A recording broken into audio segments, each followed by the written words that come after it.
Assalamualaikum warahmatullahi wabarakatuh. Perkenalkan, nama saya Fatimah Sadia, Prodi PGSD dari kampus STKIP PGRI Bangkalan.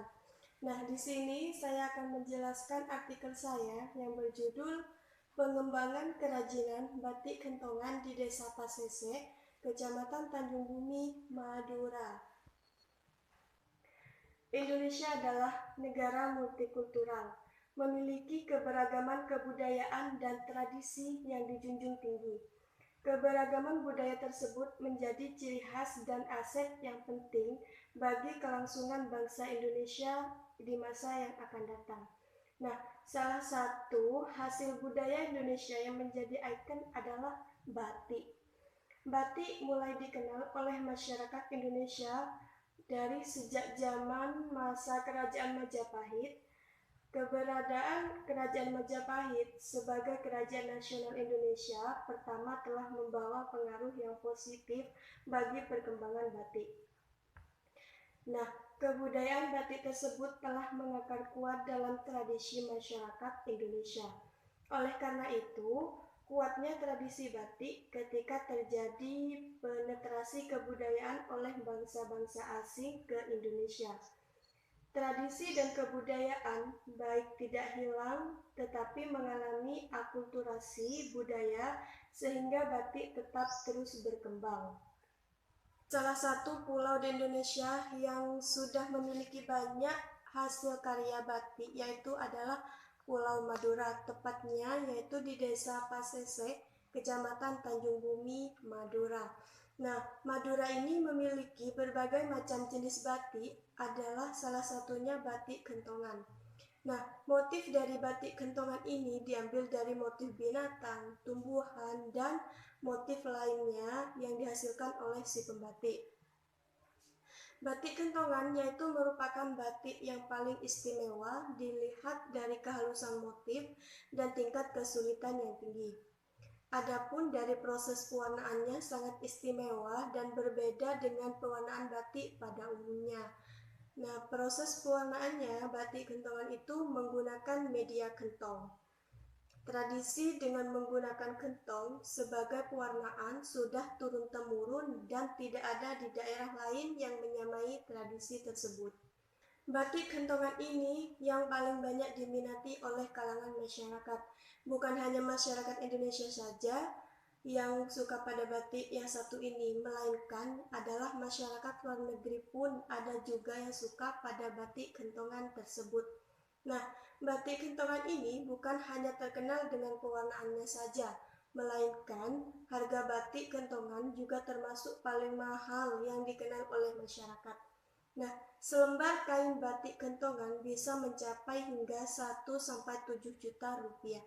Nah, di sini harga batik kentongan itu tergantung dari tingkat kesulitan pembuatan dan waktu membuat batik kentongan.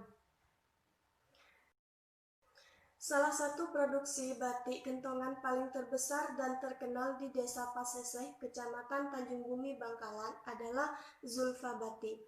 Nah, nama pemilik industri Zulfa Batik ini adalah Mariono dan istrinya Wurrotul Muhajjelah.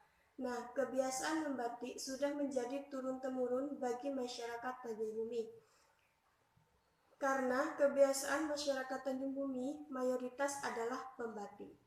Zulfa Batik ini merupakan industri yang masih mempertahankan pembuatan batik kentongan dengan cara-cara tradisional. Hal tersebut adalah salah satu cara melestarikan batik kentongan agar terus berkembang dan dikenal oleh masyarakat. Pengembangan warna dan motif batik kentongan yang diproduksi oleh Zulfa Batik sudah memiliki sekitar 200 motif batik. Namun hanya 5 motif saja yang paling disukai oleh konsumen, yaitu yang pertama motif congcongan, yang kedua motif sabut, yang kedua motif cantil, yang keempat motif panji susi, dan yang kelima yaitu motif gajah sekerang. Pengembangan motif dapat dikerjakan dengan memberikan sentuhan motif-motif geometris untuk memberikan kesan modern pada motif batik kentongan tradisional tanpa menghilangkan nilai luhur motif aslinya. Nah, dengan demikian, motif-motif batik kentongan tersebut akan dapat diterima oleh masyarakat yang lebih luas. Pengembangan wisata batik akhir-akhir ini sudah banyak diselenggarakan wisata belajar pada suatu industri dengan tujuan untuk memberikan penjelasan yang lebih nyata kepada masyarakat luas tentang suatu rangkaian produksi dalam suatu industri. Dari kelima motif batik kentongan tersebut adalah memiliki arti masing-masing. Yang pertama yaitu motif congcongan. Nah, pada motif congcongan ini memiliki susunan motif hias utama yang terdiri dari gambar congcongan atau kerang pada bagian latarnya. Nah, motif congcongan ini ditata sama dan digambarkan secara vertikal dan horizontal. Ornamen pendukung yaitu daun bakau dan bunga melati.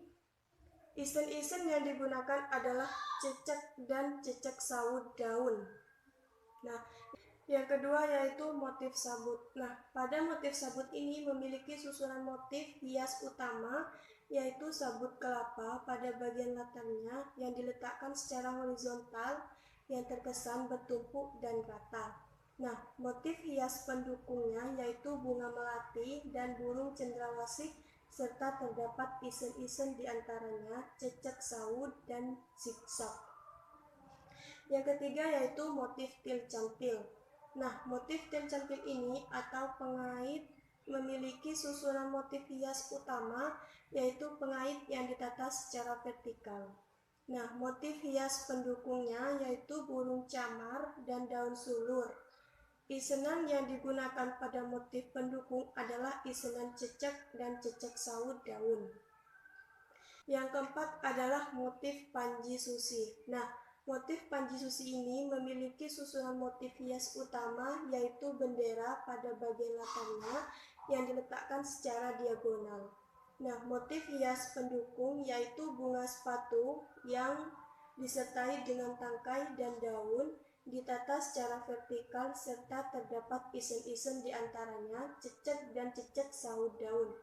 Nah, motif hias pendukung memiliki isen-isen diantaranya cecek dan ukel-ukel.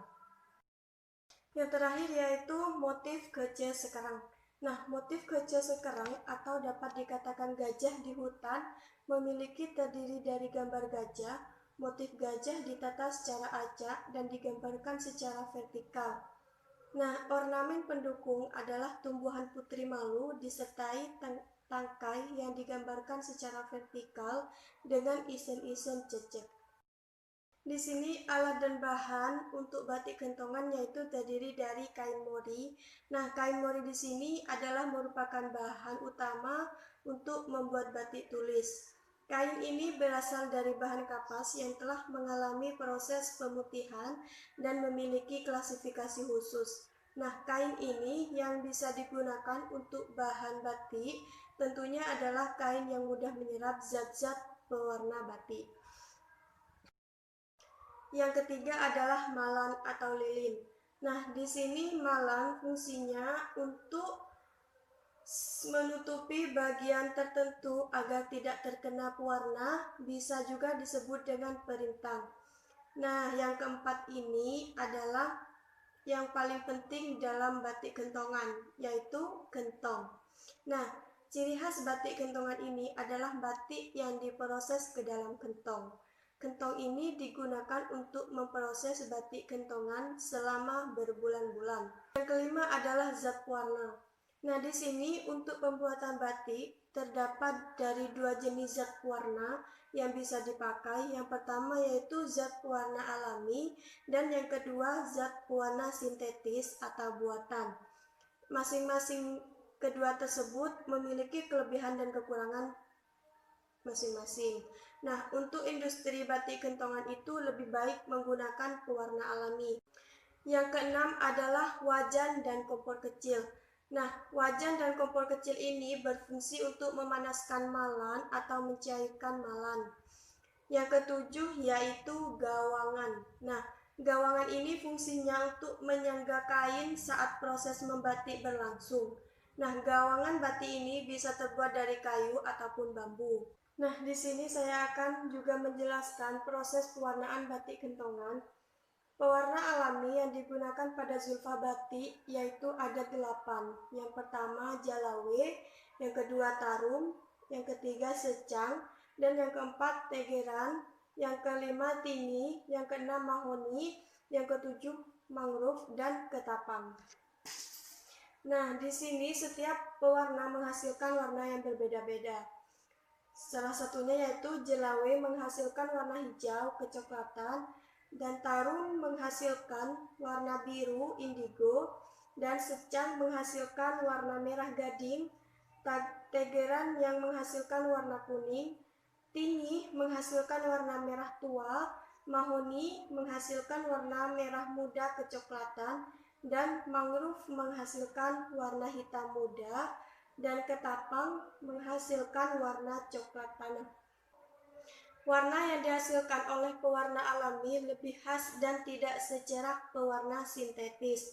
Nah, pewarna yang dihasilkan berasal dari tumbuh-tumbuhan seperti jalawe yang diambil dari kulit dari buahnya, dan tarum dan ketapang yang diambil dari daunnya.